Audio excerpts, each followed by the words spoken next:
In this episode of the How to Get on Reality TV podcast, we talk about how to maximize casting feedback.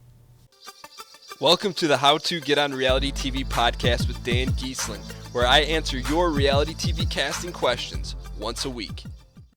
Hey everyone, and welcome to another episode of the How to Get on Reality TV podcast. My name's Dan Giesling, and as always, I'm really excited to be here today because we have a great question from one of you guys, the listeners, about how to maximize casting feedback and what to do with it. Before we get into that, things are starting to get in toward the latter stages of applying, and a lot of people at this point, the deadline for some shows are starting to creep up. So now it's getting into a unique time where you're in a position where the more information you have about the casting process and where you're at, the better off you're going to be. And so I want to let you guys know about the guide that I wrote at howtogetonrealitytv.net/guide. It gives you a full understanding of the entire casting process, who you're going to meet with, different types of personnel, so you can understand exactly what's going on to give yourself an advantage in the casting process. You know, one of the things I always say is part of being going through casting is putting yourself in a position to be successful. And for someone to go ahead and take a look at the guide is going to put them in a better position than someone that hasn't. So if you want to check that out, you can go to howtogetonrealitytv.net/guide. You can take a look at everything that comes with it, everything from worksheets to expectations to different things in the timeline. It's going to help you. So you can check it out by going to howtogetonrealitytv.net/guide. So without any further ado, let's go ahead and jump into this week's question, which is all about casting feedback. Hey Dan, my name is Lo. Thank you for all of your help and commitment to doing this. It's a huge resource for a lot of us, I know. Question for you. I've heard from some folks that sometimes they get a call back from a casting associate that says, hey, I saw your video. I need you to change this. I need you to send more of this. I need you to edit this. How should you feel when you get that kind of call? Are you still a long shot at that point? Are you kind of on a fast track?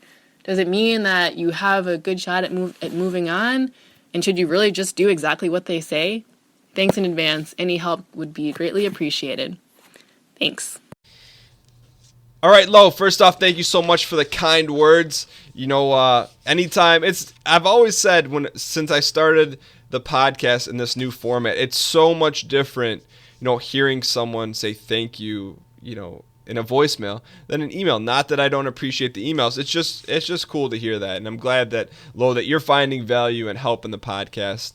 But thank you for saying the kind words. Let's go ahead and jump into your question, though. So Lo says, okay, so she's heard that when you apply for a show, whether you send in a video, they may come back, they meaning casting, whether it's a casting associate, and said, hey, you may want to, change your hair color. Hey, you may want to put this on. Hey, you may want to talk more about this. Hey, can you shoot a video and talk to me more about this certain experience? And Lo's asking, okay, number one, does this happen? Yes, it does. And number two, what should you do with that information?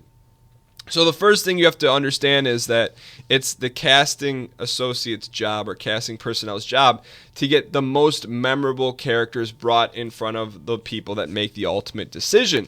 And when someone is in a casting is giving you that direct advice, it may be something contrary to what you thought about yourself. It may be a different angle on something you didn't really think was a big deal, but if they're bringing it up to you and saying, hey, will you shoot another video and talk more about this? Should you do it? Yes, definitely, because they're kind of putting their filter over you in the light they want to see you. Now, should you do that? It depends. I mean, I would say yes, but I don't want to say if you're comfortable with it, because nothing about reality TV casting is comfortable, but I'd say if you're okay with it, if you're okay with sharing that part of your life, if you're okay with building that part of your character, then do it. It's not going to be comfortable, but really take that to heart. And for some people to say, hey, Dan, I've gone through casting and I'm getting ready for the semifinal, but, I didn't get any direct feedback like that. They didn't tell me to change anything. That's okay. What you need to focus on when you get to the next part in the semifinal interview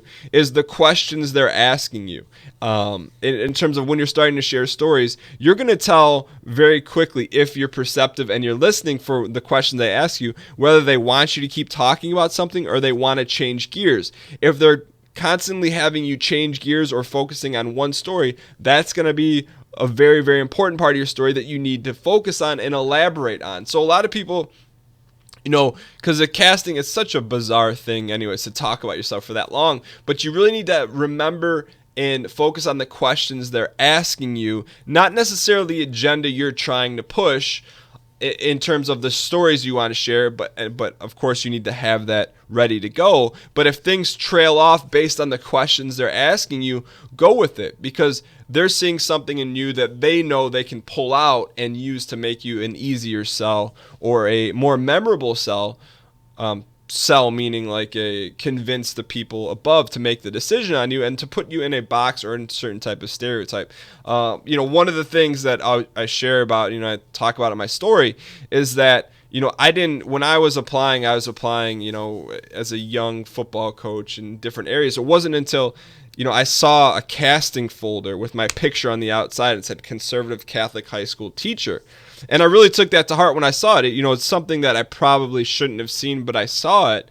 And once I saw that, I started to frame myself in that way, and I started to notice the questions that they were asking me about that particular label they put on me. Now are you going to see a casting folder with your picture on it and that on there? Probably not, but can you still gain the same information by listening very intently to the questions they're asking you? Yeah, so Lo, when you get that feedback, definitely take it into action. And, one of the things you said, hey, does this make me a long shot? Does this put me in a better position to be cast?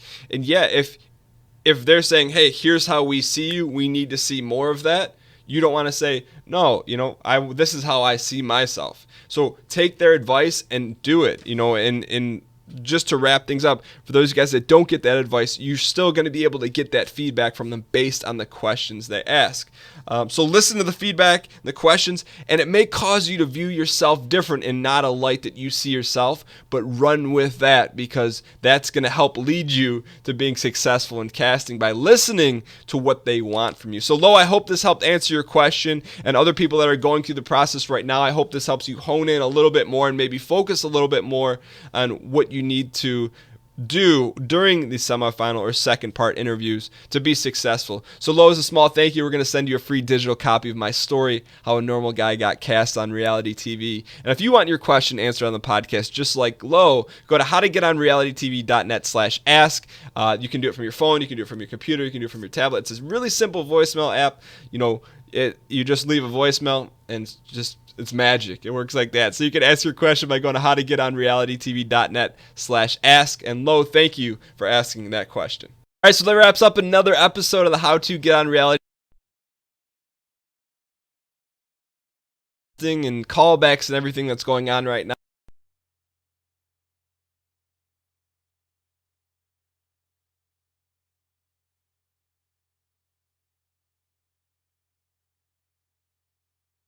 To check out the guide that I wrote, what to expect and how to maximize your time and effort and your opportunities in this short window of casting. If you guys want to check that out, go to howtogetonrealitytv.net/guide. There's all the information there on how to acquire the guide. So you can go to howtogetonrealitytv.net/guide. Thank you guys so much for listening to the podcast. Like I said, best of luck to everyone going through the process right now. I know it's an exciting and nerve-wracking time.